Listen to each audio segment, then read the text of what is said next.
HIV/AIDS. HIV adalah virus penyebab penyakit AIDS atau Acquired Immune Deficiency Syndrome.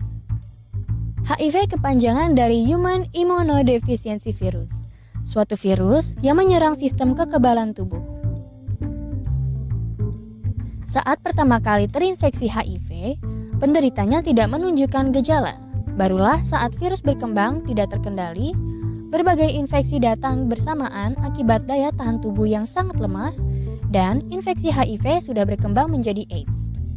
Jadi, AIDS sendiri ialah sekumpulan gejala berbagai infeksi, gengs. Geng sehat, perlu tahu juga tanda-tanda infeksi HIV/AIDS. Yang pertama, demam berulang. Gejala ini sama dengan demam pada umumnya, yaitu suhu tubuh sekitar 38-40 derajat Celcius. Selain itu, demam disertai dengan gejala ringan lain seperti kelelahan, muncul pembekakan pada kelenjar getah bening, serta sakit tenggorokan. Yang kedua, nyeri otot. Nyeri otot di sini berbeda dengan pegal-pegal akibat kelelahan setelah beraktivitas fisik. Penderita infeksi HIV akan mengalami nyeri otot dan kelelahan akibat serangan di HIV tahap awal. Yang ketiga, kelelahan. Respon inflamasi yang dihasilkan oleh sistem kekebalan tubuh bisa mengakibatkan lelah dan lesu pada tubuh. Kelelahan tersebut dapat menjadi tanda awal maupun infeksi HIV yang sudah lanjut. Yang keempat, ruam kulit.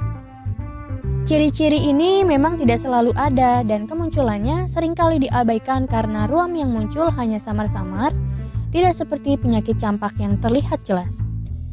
Yang kelima, penurunan berat badan. Menurunnya sistem kekebalan tubuh akibat infeksi HIV bisa menyebabkan berbagai gejala infeksi yang berdampak pada penurunan berat badan. Yang keenam, keringat malam.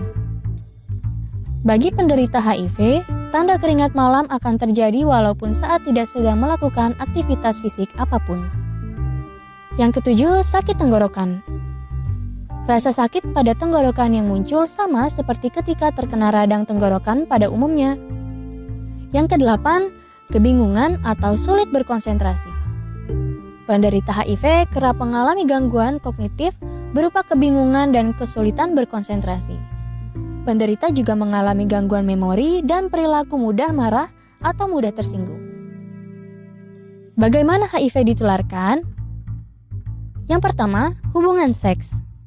Hubungan seks yang tidak aman yaitu berganti-ganti pasangan tanpa kondom atau hubungan seksual sesama pria merupakan faktor risiko utama penularan virus HIV. Yang kedua, penggunaan jarum suntik.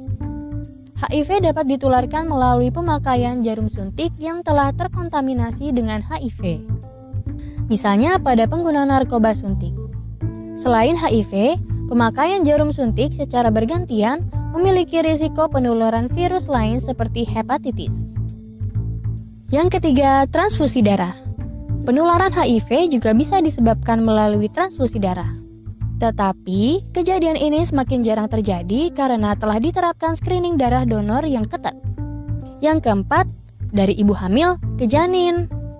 Seorang ibu yang sedang hamil yang terinfeksi virus HIV dapat menularkannya ke bayi melalui kehamilan, persalinan maupun ASI.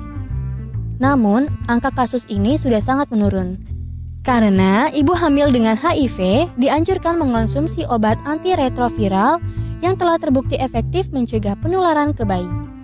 Kamu bisa mencegah tertular HIV dengan menghindari semua faktor risiko penularan. Yang pertama, gunakan kondom jika berhubungan seksual tidak aman.